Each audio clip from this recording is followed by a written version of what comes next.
You're holding us up again, Walter. Move it. We need to stay on schedule here. The laughter echoed through the empty school hallways, cutting deeper than it seemed. Walter just kept pushing his cleaning cart, its wheels squeaking with every step. What his co-workers didn't know was that this janitor had once led secret missions that saved lives, long before he ever cleaned school hallways. And one former officer, trained by Walter himself, was about to reveal everything. Let's dive into this story. Harbor Press High School was just 3 blocks from the ocean, where the Pacific breeze always carried the scent of salt and seaweed through the quiet streets. The school was old, with long hallways lined with lockers and bathrooms scratched up by generations of students. Walter Hensley had been the school's janitor for nearly 20 years. To him, the job was more than work. It was something that helped keep his mind busy after he had to leave the Navy. He arrived on time every day and never left until the building was spotless, the trash was emptied, and the halls were ready for the next morning. He always wore the same worn-out cap and a pair of sneakers faded from years of walking those corridors. Inside the locker where he kept his things, there were only 2 items besides his uniform: a small, faded photo of a group of men in military uniform and an old Navy ID badge. He didn't talk much.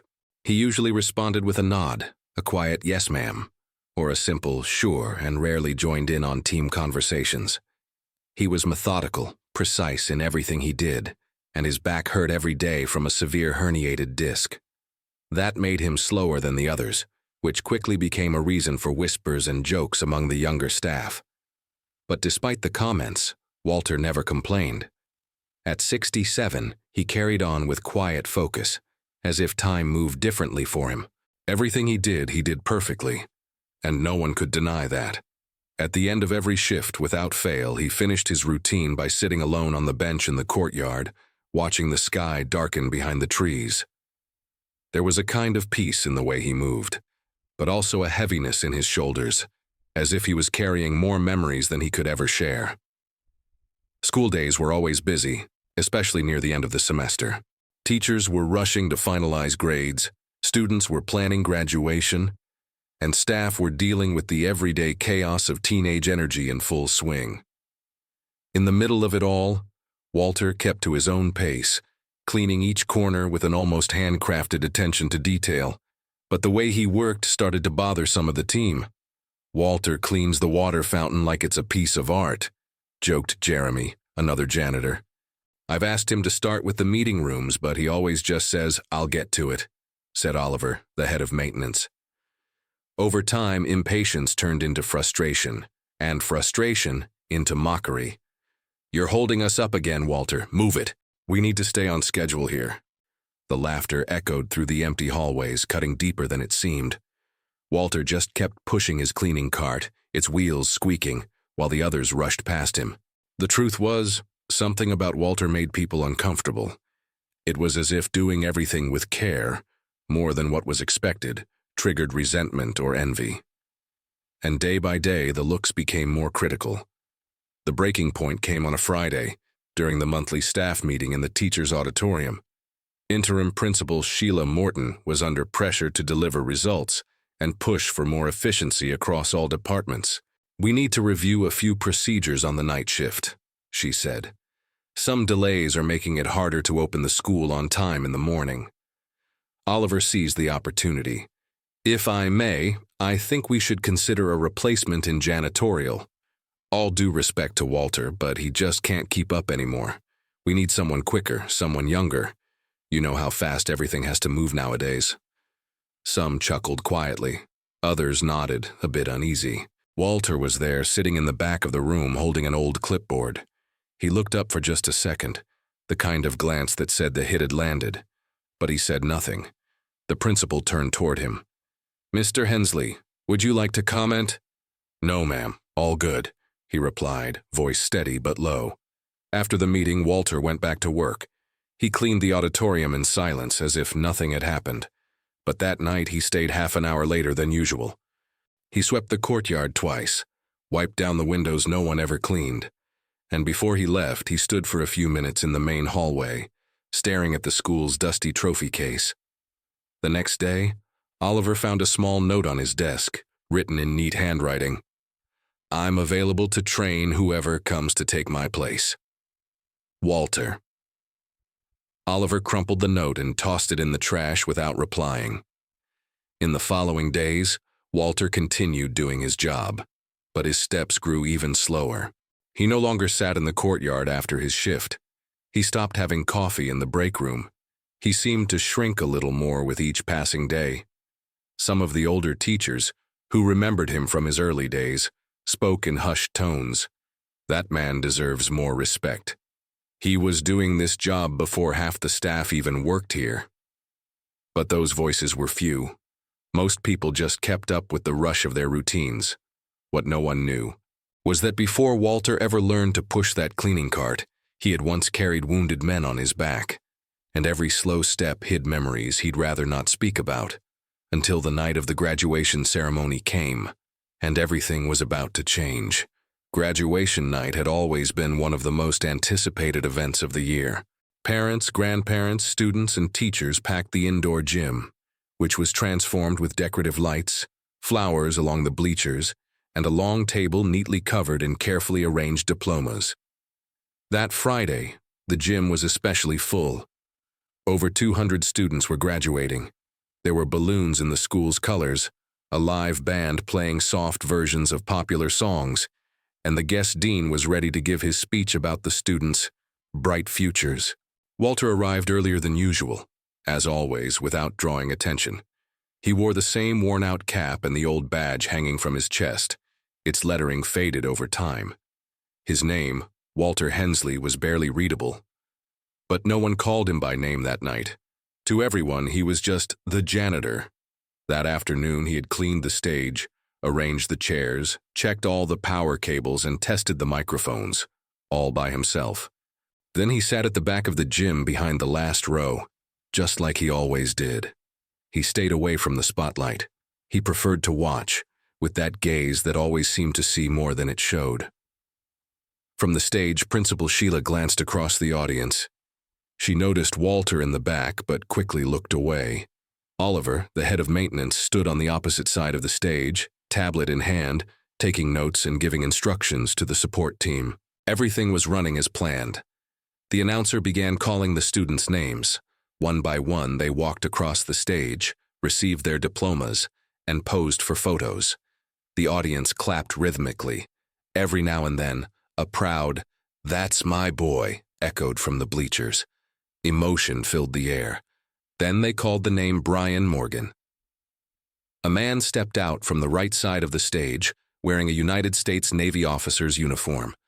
He was a former Harbor Press student, now on leave from his naval base, and had been invited to hand the diploma to his son. Brian took the microphone. The plan was for him to say a brief formal greeting and present the diploma. But he paused, his eyes locked onto the last row of seats. He was staring as if he'd just seen a ghost. Walter was sitting there, hands clasped, eyes lowered.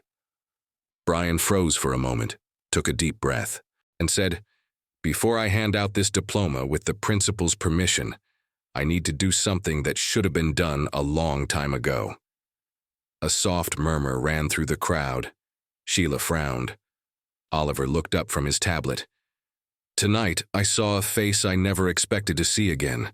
A man who taught me everything I know about honor, about discipline, about courage and sacrifice." Brian pointed to the back of the gym. "That man sitting right there is Commander Hensley." The murmurs turned into silence.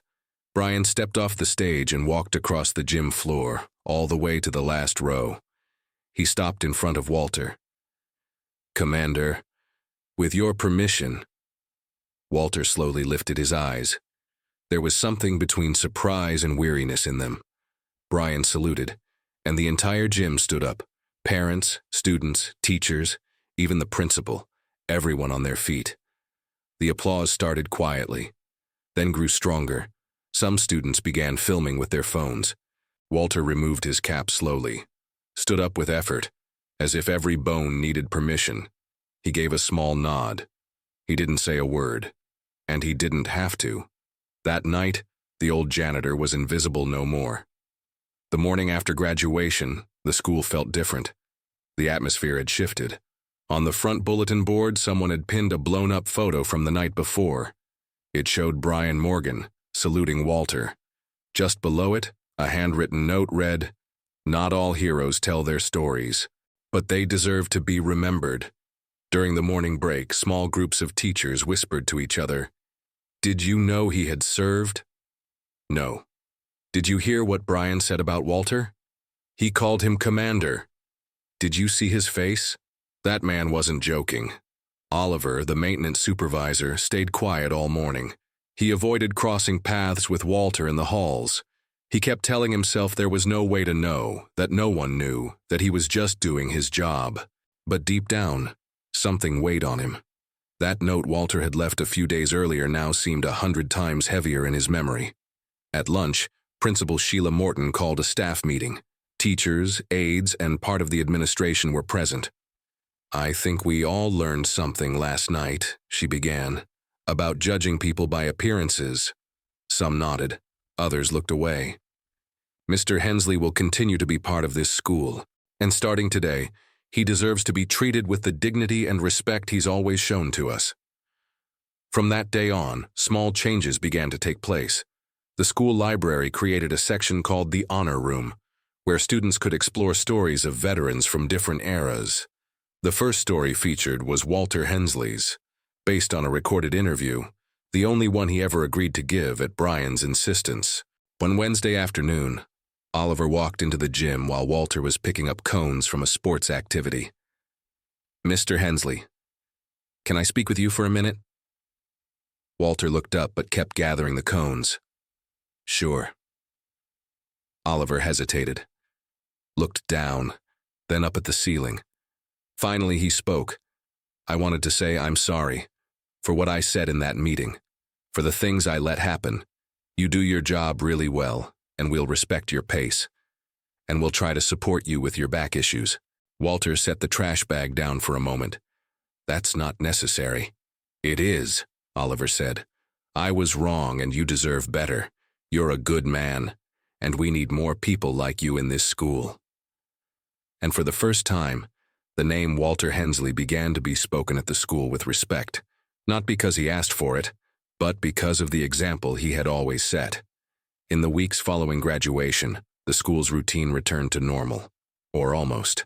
Walter Hensley still showed up on time, just as he had for nearly 20 years. He pushed the same cleaning cart, swept the same hallways, and closed the same windows students forgot to shut. But now, as he passed by school staff, he received different looks. They weren't looks of pity, nor over-the-top admiration. They were looks of recognition. Some greeted him with a firm, "Good morning." Others gave a small nod. Nothing grand, but enough to change the atmosphere. Quiet kind of respect, the kind that only shows up when the world finally learns to see what was always there. In the little break room where staff had coffee, Walter was now invited to sit. Jeremy, the younger janitor, started splitting task schedules without complaint.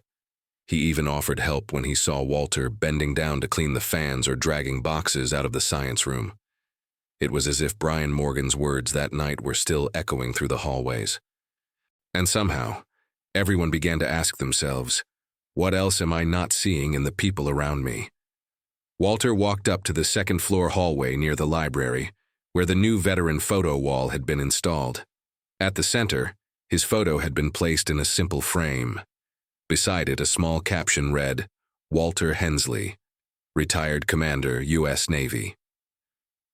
Walter looked at the frame for a long moment, and for the first time in many years, he smiled, a real, genuine smile. Not because of the photo, but because of what was around it. Below his picture, students had left dozens of handwritten notes, simple things like, "Thanks for cleaning the room before our exams. Now I understand why you're so careful with everything. My dad served in the Navy. He would have liked you." Walter read each one, because in the end, the real impact we leave on the world isn't found in our glories, and certainly not in plaques that carry our names.